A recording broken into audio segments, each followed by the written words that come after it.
Good evening, members of the KPB-ISA Dutch chapter. Welcome on behalf of our board for this webinar on the topic of tree water use by young trees. As you can hear, this webinar will be totally in English, which is the first time actually in our chapter. But we have a special guest tonight, a special presenter. So we are really happy to have you here, Andrew Hirons, together with Willy Detiger. And many of you already know Willy because it was about 2 years ago that we had our best viewed webinar so far. And this seems to become also one of our best views. So it's... I blame it on Corona. You blame it on Corona? Yeah, I blame I'm it not on sure. Corona. It was after Corona already. But before I continue with you, I would also like to welcome you on behalf of our sponsors. Our gold sponsor, Boomkwekerij Weidmans. Our silver sponsors, CCB and Safety Green. And our bronze sponsor, Piers Flores, Boomverzorging. So Willy, we met before, but actually Andrew and I met before as well. Yeah. It was in Atlanta during the ISA conference. That's right, So I'm really happy to have you here today. But how did the two of you met? Well, I suppose as an educator, I'm always looking for innovation. And one of the things I came across when I was looking for that was Soilmania's website. And so I just literally reached out to Soilmania to ask about their sensors. And we just started talking, with Willy and his colleague Myerscough particularly. And we then basically came up with this project with Nadina Hall. She's also interested in IoT sensors and things, to try and deliver a tweeting tree. So this was a project where we took the data from the soil sensors and the sap flow sensor and a dendrometer and a small weather station, and we tried to sort of say, okay, well, if that data is saying this, what does that mean for the experience of the tree? And so we then were able to sort of put some words to that, and a tree actually in the University of Liverpool campus was what we ended up using, and that became Bury the Birch, which was online. So that project then enabled us to do some further innovation, and we then got a more serious, if you like, in inverted commas, research project funded through the Forestry Commission in the UK to look at water use in young trees and how sensors can be used. And you were involved on behalf of the University Center Myerscough. And what's actually your position in the university? My position, I'm a senior lecturer in arboriculture and urban forestry. So I split my time between teaching people about trees, tree biology, and research. Wonderful. Yes, and Willy, you are known for Soilmania. Yes, and we started helping Andrew with some of our sensors for his research project in Helios, in which he collected data of trees using water. And well, we spent some time installing the different sensoring, and happily last year you had some nice students to help also. And well, we help installing, and then every fall Andrew gets the sensoring out of there again. That's right. So it's been a great project together, and hopefully we'll continue working together. And I think it's a very relevant topic, right? Because we're going to talk about watering trees, young trees, in a time of climate change, in a time of where many trees are planted. So let's dive into the details. Sure. Wonderful. Okay, well, I'll take the presentation away, and then we'll have some opportunities for questions and things and a bit more chatting afterwards. I suppose one of the first things to do is to think about, well, why study water use in young trees? And the project was really had a kind of a grower's perspective, because it's about commercial production of trees, and obviously understanding water use is useful for irrigation protocols. So how do we water trees in a more efficient way? it's important to understand the water liabilities that a crop might have, because there are limited abstraction licenses, so the volume you can take from the water course is limited. And if you go over that, then you've got obviously fines to potentially contend with. And if you have a fixed volume reservoir, then you need to know, well, how much water can I apply to trees? So there's some important commercial aspects there. And then also from a landscape tree management point of view, which is what I'm particularly interested in as an urban forester, it's really important to understand, well, what the water use is of our trees so that we can recommend landscape contractors to provide a certain volume, certain frequency. So there's lots of, I think, interesting reasons to look at trees. And to understand why you should plant which tree in which soils. Exactly, yeah. And their water needs. Which trees have a higher volume water versus a lower volume water use. So that was our kind of our motivation behind the project, really. Yep. I thought I'd just share a little bit of a recap on tree-water relations, because I'm aware that the audience has probably got a kind of broad spectrum of knowledge on their tree biology. It might be a couple of years or several years since they last thought about these sorts of things.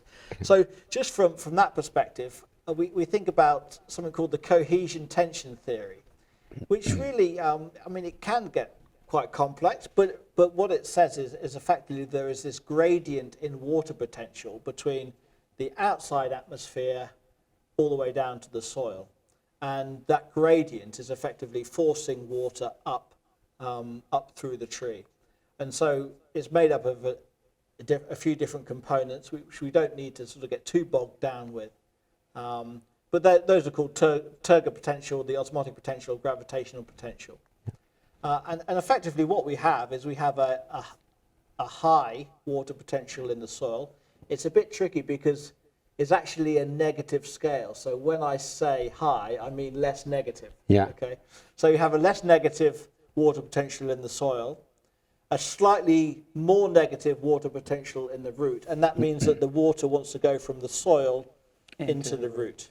And then we have a slightly more negative water potential in the stem, a slightly more negative water potential in the crown, and that's driving the water up through the tree, and then a much, much more negative water potential in the atmosphere, typically. So, and that gradient in water potential is really driving the water uptake and water loss from the tree. And of course, it's the tree's ability to cope with negative tension, negative water potential, that to some extent is really limiting trees' height. So the trees can't actually engineer tissues to cope with the negative pressure beyond a certain level, and that's one of the things that limits tree height. So it's quite an important biological concept to get. And like if you want to, you can read exciting chapters in books like Xylem Structure and the Ascent of Sap, which is a thriller, I can assure you. So and you can measure it, right? You can measure it. You can measure it with sensors, with instruments such as a pressure chamber. And so whether you're measuring it in the plant or the soil depends, but for sure it's something you can capture. So that's, if you like, an important theory. If we take a look at the atmospheric demand for water, because it's that which is really providing the suction, if you like, for water. And this is just some data that I took from Myerscough's field lab. And we have temperature there on the top panel and relative humidity on the lower panel. And you can see that during the day, the temperature goes up. During the night, it drops. And the reverse is true with relative humidity. So during the day, the relative humidity gets lower, so the atmosphere gets drier. And then it goes up to almost 100% or 100% of humidity at night. And those two variables are combined to create something called the vapor pressure deficit. Now that sounds complicated, but really it's just a measure of how dry the air is. And so if those days which are windy and dry, that your mum would say, go and hang the washing out. It's a really good drying day. That's high VPD day. Now, if you convert vapor pressure deficit into water potential, and it doesn't often get done because it's a little bit complex, but if you do that, you can see that even in relatively modestly warm days, the water potential of the air can be minus 100 megapascals or more. So that is incredibly dry in comparison to what we're seeing within the plant and within the soil. And you can see here, for example, those times where it's raining, you have much lower VPD, much higher water potential. So these dynamics are really important for understanding how water is moving through a tree. And so if we look at, this is a time series of sap flow in Prunus mackii, you can see that the vapor pressure deficit there is really very closely aligned to the way sap is moving within that tree. So where you have a relatively cool period and a high relative humidity and rain, we get low VPD, relatively low vapor pressure deficit. But as we move now into a warmer period, you can see that VPD is increasing, and so does the sap flow. The sap flow increases as well. And so obviously that sap flow is also related to the water uptake and the water use of the tree. And so sensors like sap flow sensors are really exciting because they give you information every 10 minutes in this case. Every 10 minutes. Every 10 minutes of how your tree is performing. Yeah. And so it's really exciting to look at that whole time series of data to say, well, what's the basic narrative around the tree? How's it doing it? And the other thing with sap flow is it integrates the experience of the root system with the experience of the crown and how that relates to its environment. So it's a really powerful tool to understand tree physiology. Yeah. So just to unpack some of the other things that we can measure using tree sensors, here we've got, you can see on the right there, my one of the trees on campus there. So we have a sap flow sensor, that's on the right-hand side of the tree. And then we have a dendrometer, which is on the left-hand side of the tree, about a meter up there. And that is measuring the expansion and contraction of the stem. And then you can just see the other sensors there, the soil moisture sensors just sitting at the node is just sitting at the base of the tree. And then we have a weather station just off site. And this series of panels I just wanted to share because you can see again the top panel is the vapor pressure deficit. Mm-hmm. The second one down is the sap flow. So that's a similar trajectory from what we've just seen in the prunus. But the third one down is the dendrometer data, and you can see that during the day the tree is actually shrinking. Yeah. And many people don't realize that trees shrink during the day, but they do that because actually what's happening is that mostly in the inner bark, the parenchyma cells within the inner bark are effectively providing an overdraft for water for the rest of the tree. Mm-hmm.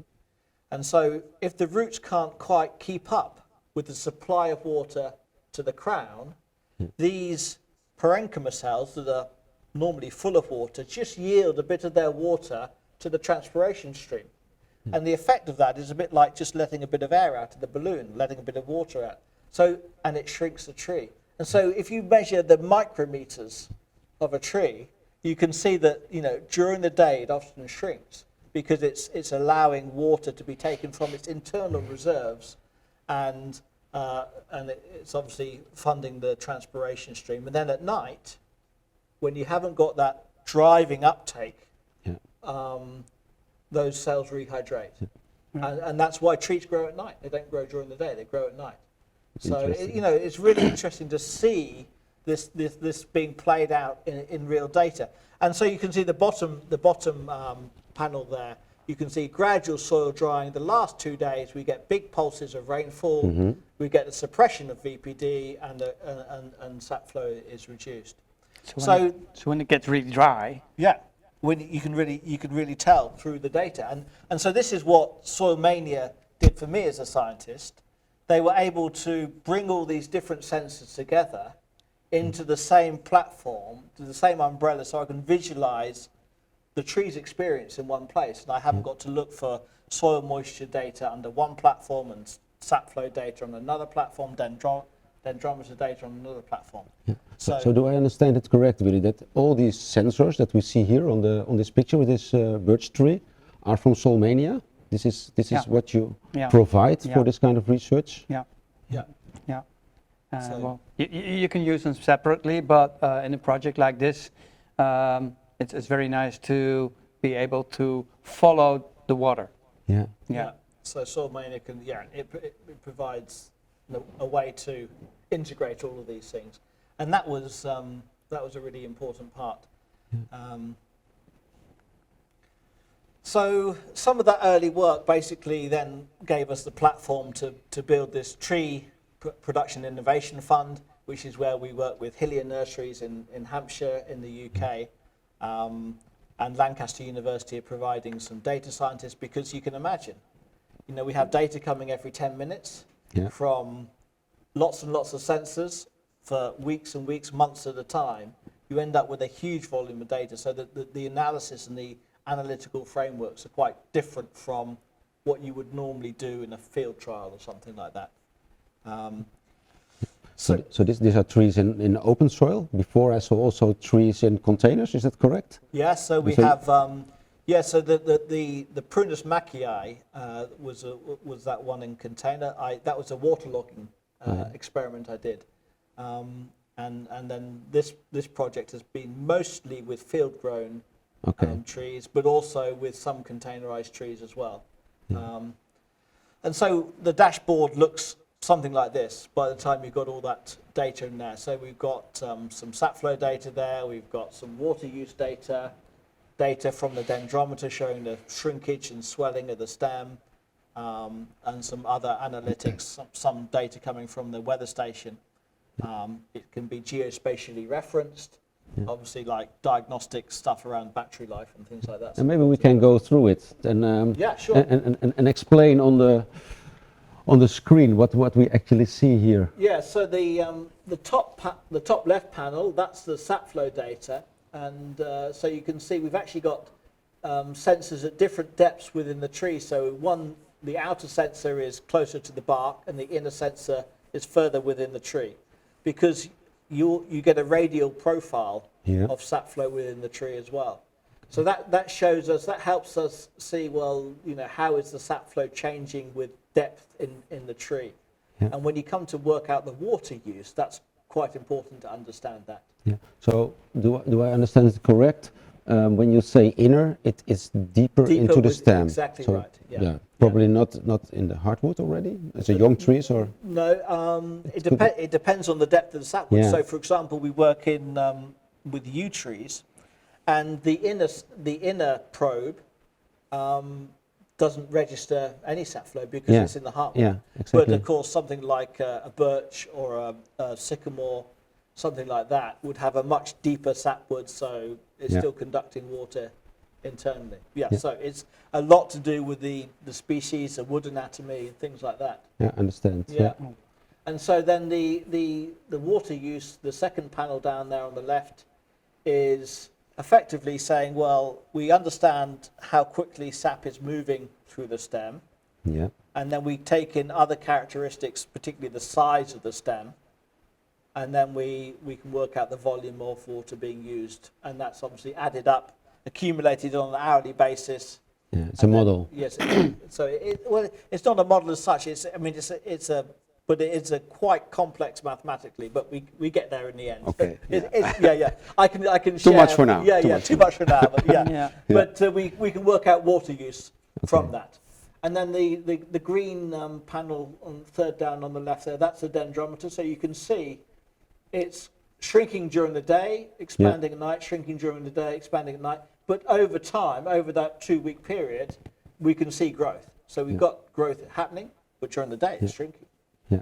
So do I understand it correct? It grew from about 0.3 millimeters. Is that what we see here? Over that 2-week period, it's grown about 0.3 millimeters exactly. Yeah. So that's great, because that from a grower point of view, they want to understand their trees are growing. Yeah. We as urban foresters, we might want to say, well, look, our tree is sequestering carbon Yeah. because tree growth is an expression of carbon sequestration.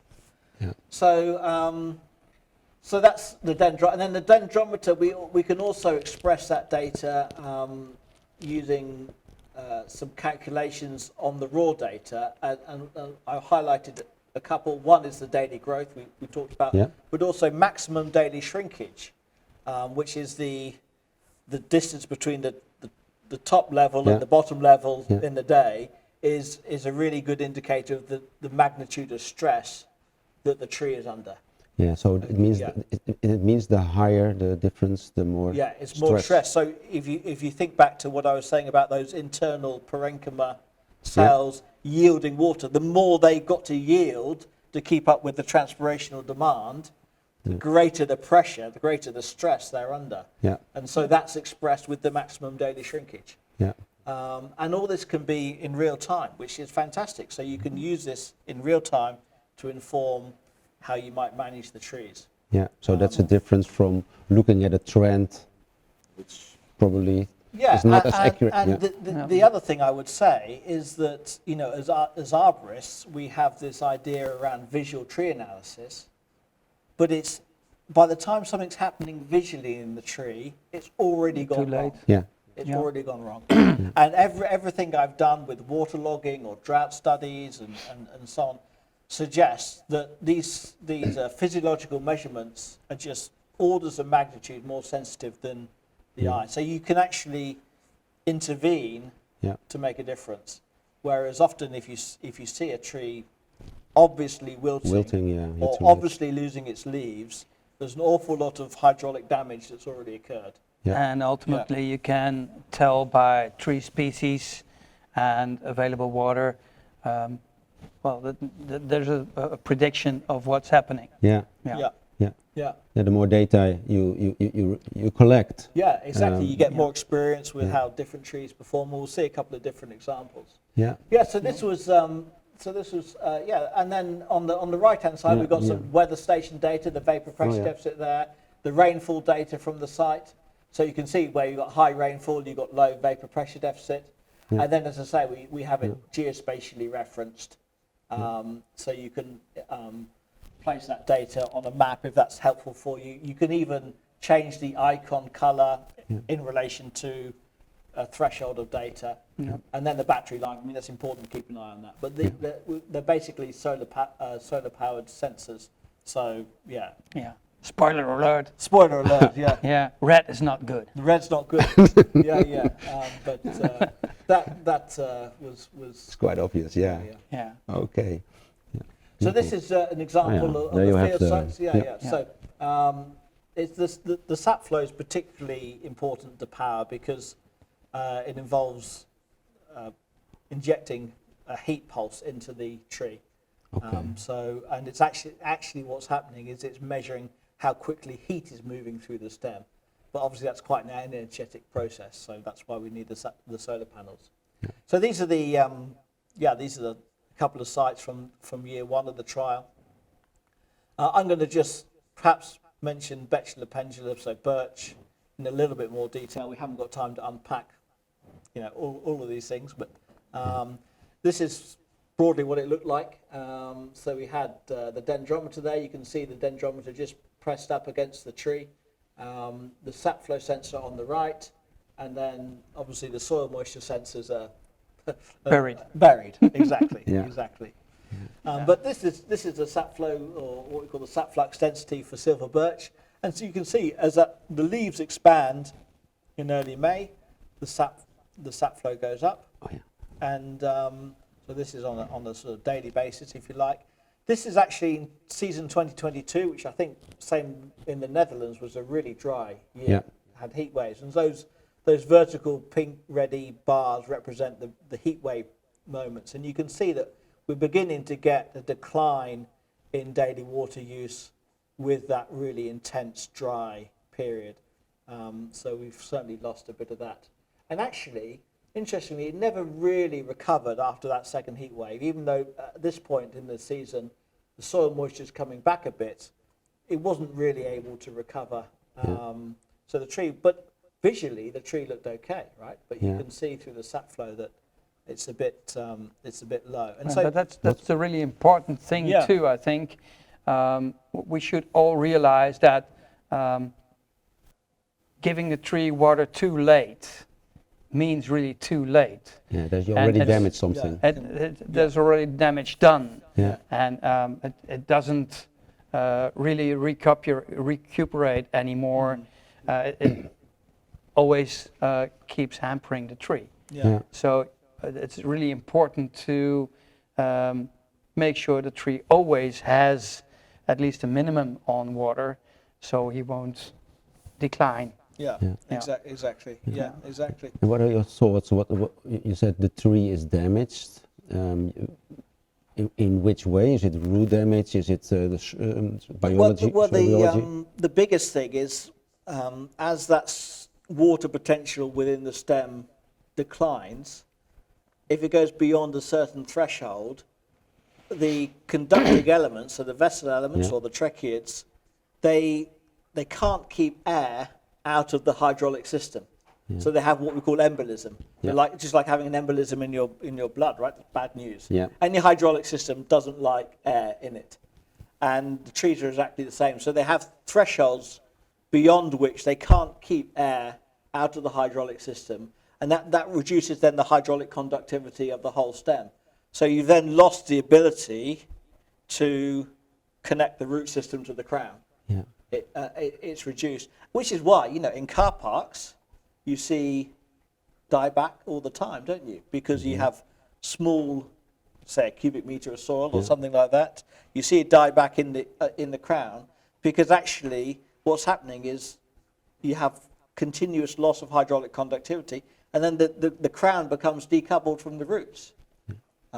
So Ultimately, this will mean that young trees not getting enough water will have less life expectancy as a tree which will have had enough water all the time. Yeah. Yeah. and I mean, and trees can recover over time, but they've got to rebuild their xylem. It's got to be subsequent years' growth under good conditions that really fund that. So, I mean, if we go back to this birch, over the course of the season, it used just over 1,000 litres of water. You can see the size of those trees. So, across a whole field of birch, that represents quite a lot.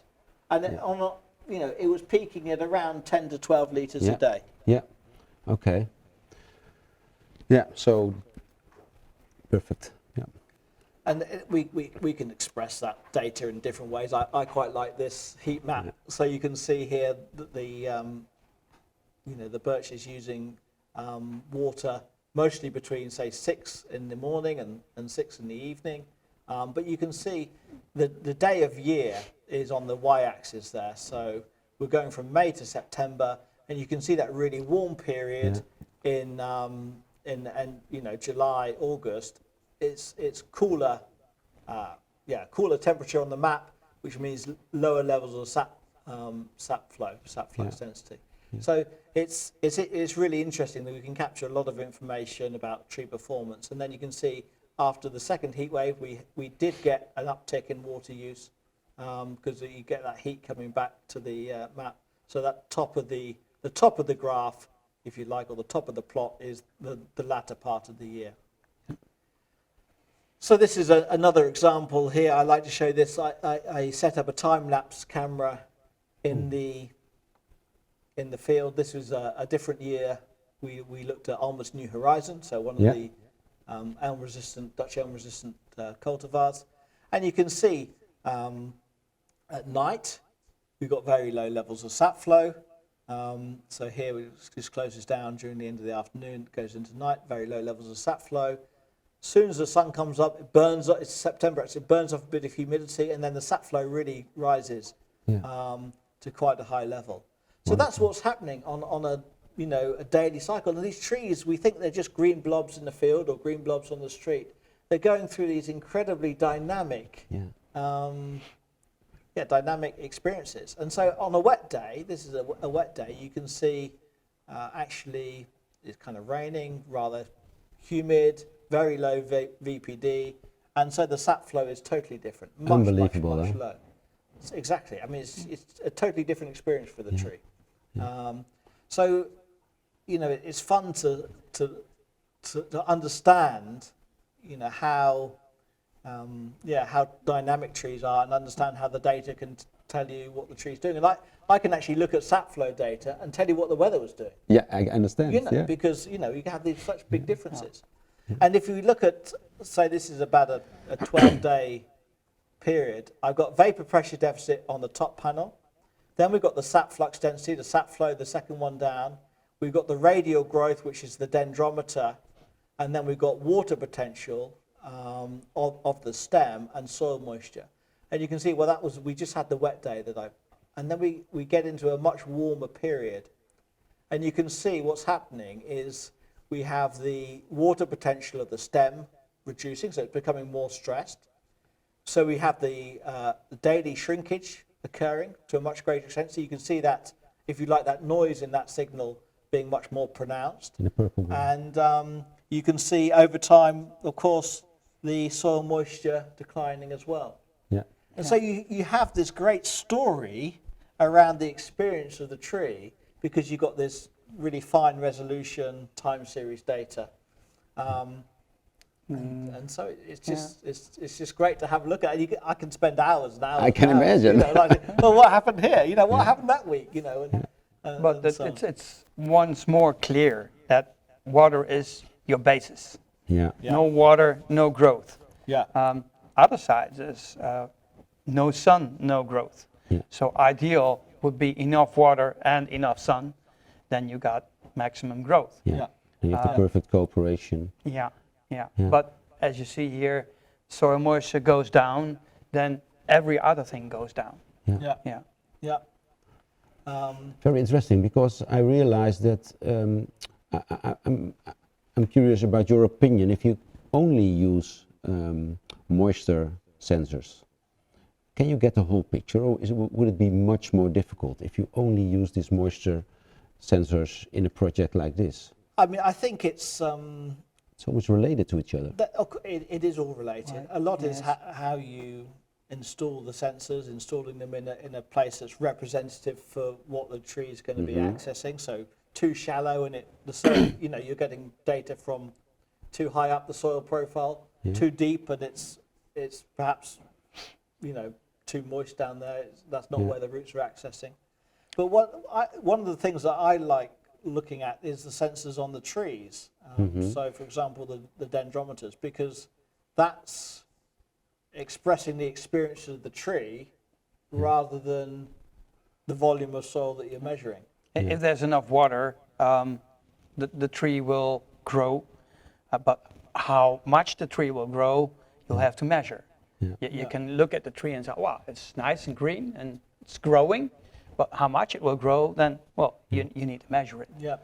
So, I mean, each type of sensor delivers different information, really, but it's just really fantastic to have, that kind of full range of sensors.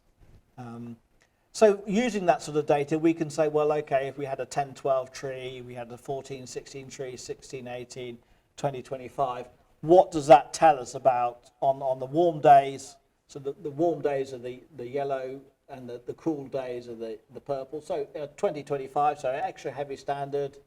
We're talking about the birch tree using, say, about 5 litres of water on a cool day, but, you know, 10, 12 litres of water on a much hotter day. Oh, that's actually what we see. So when we look at these diagrams, we see the purple ones that's on a cool day. Yeah. So on working towards the warmer days on the towards the yellow. Yeah. Yeah. So it is related to the canopy Yeah, volume, of course. Exactly. So of course the different size of the tree.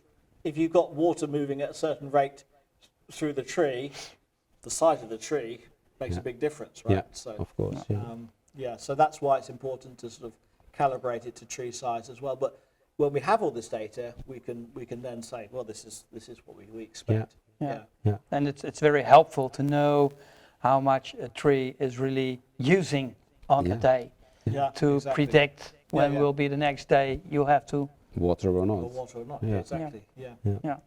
Understandable. This is just one I threw in because it's fun. It's a Pyrus Calleriana, so you'll have plenty of these, I guess, in the Netherlands.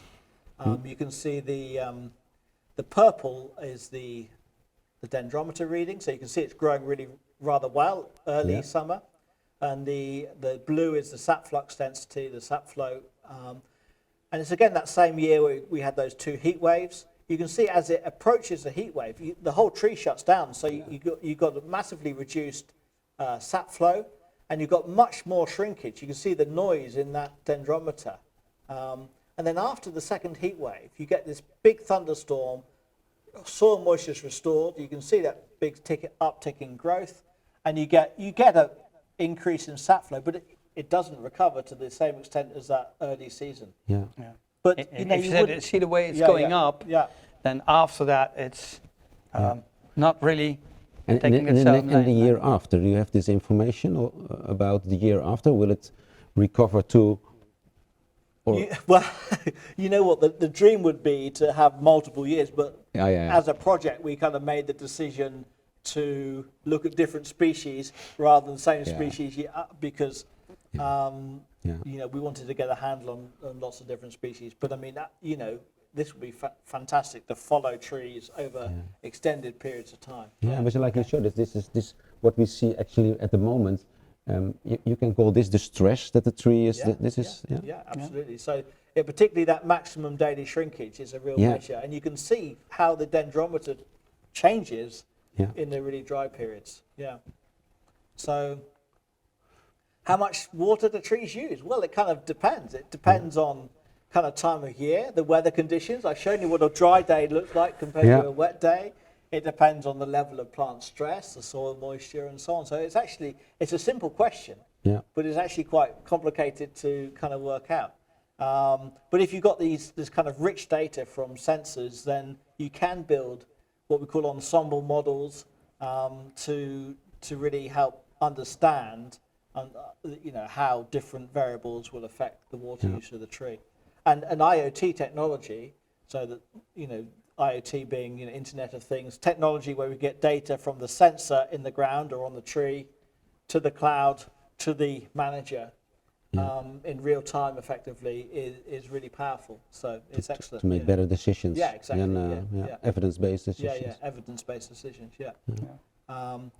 so I mean that's kind of where I wanted to leave it. I mean, I just a kind of shameless plug really, but if you're interested in tree biology, then I have a book with a colleague, Peter Thomas, Applied Tree Biology. It's an amazing book. Oh, thank you. I forgot to tell it in the introduction, but beautiful. Yeah. It's a must-have, in my opinion. Yeah, thank you. That's really kind. How many pages? It's impressive. Yeah, it's 400 and something. I don't know. And then I also authored some tree species selection guidance with a colleague, Henrik Hellman, from Sweden. And that's done very well for helping people make decisions in the UK. But actually, it's just been translated into Dutch by the Belgian government, effectively, I think. Oh, wonderful. So as soon as that... as soon as that becomes available, then I'll share it with you, and perhaps you can share it around the Netherlands. It's free downloadable. Freely downloadable, freely available. Another Dutch thing.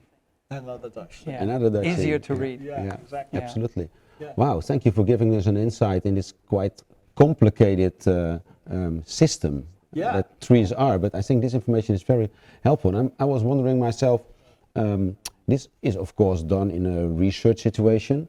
Is it already possible to use it on street trees? Yeah, well, Willy, Well, do you want to share some examples? Yeah, that's what we do a lot. Not in the same constellation that we measure everything, but we do a lot of measuring in water use, and we do a lot of measuring in biology activity in the soil. Then we measure not only the water content, but we measure the EC, so the saltiness, and we measure pH and oxygen also. And that tells us a lot of what's happening underneath there, in sense of, do we have more fungi growth? Do we have more bacterial activity? Is the pH going up, going down? How much oxygen is used? So how much CO2 is taken in? That's what we do with trees now. Yeah. Oh, wonderful. Yeah, and will this also lead us to some guidelines for watering already, or is that possible? I saw, of course. Yeah, I mean, one of the things we hope to do from the project with Hillier is to provide some broad guidelines using some sort of water use calculator, so that we can share that and make it available. And again, we can do that through Willy, and he can share it. I can when that comes out. But there's always more work to do. You know, I mean, we're not short of ideas. You know, just no. We've got a lot of projects to go. Yeah, exactly. So. Can you share something? What is the most exciting project you're working on at the moment? One of the things we want to do is to predict when dead branches are going to fall out of a veteran tree. Okay. So. Yeah, I mean that's one I think Soilmania is involved with. One of the things that we're doing in the UK is monitoring major oak, which is one of our most ancient trees, a very iconic tree, and we have dendrometers all around the crown of major oak, and so I can confirm definitely major oak is still alive and it's still growing. And it's giving us really fascinating insights. One of the ones that really stunned me was that you can see during the period of growth in the upper crown, the main stem of the tree is shrinking. So it's yielding water to support the crown further up. And it's only right at the very end of the year that it comes back to growing in a similar way to the upper crown, when all those pressures of growth and summer temperatures and whatever are mitigated. So using some of these sensors to understand, complex veteran crowns, I think is fascinating. We're only just starting that. We've got another exciting project with ancient yew trees. These are 800 to 1,000 years old, and understanding, using dendrometers again, when do they start growing? When do they stop growing? How much are they growing? It's exciting. And the thing that we want to do is to then basically use data to understand how the management practices are effective. So rather than just say, well, I think that's worked. I've already explained how visual analysis is not terribly good. No. Whereas if we have data, we can say, yes, that's definitely worked. We can see, our treated trees are responding really well, and that can then inform broader landscape instead management. of having to wait years to see if what you did was okay or not. We can. This is actually what we need, more objective data. Exactly, objective data. The other thing that I'm excited to look at is how we can use these sensors on construction sites.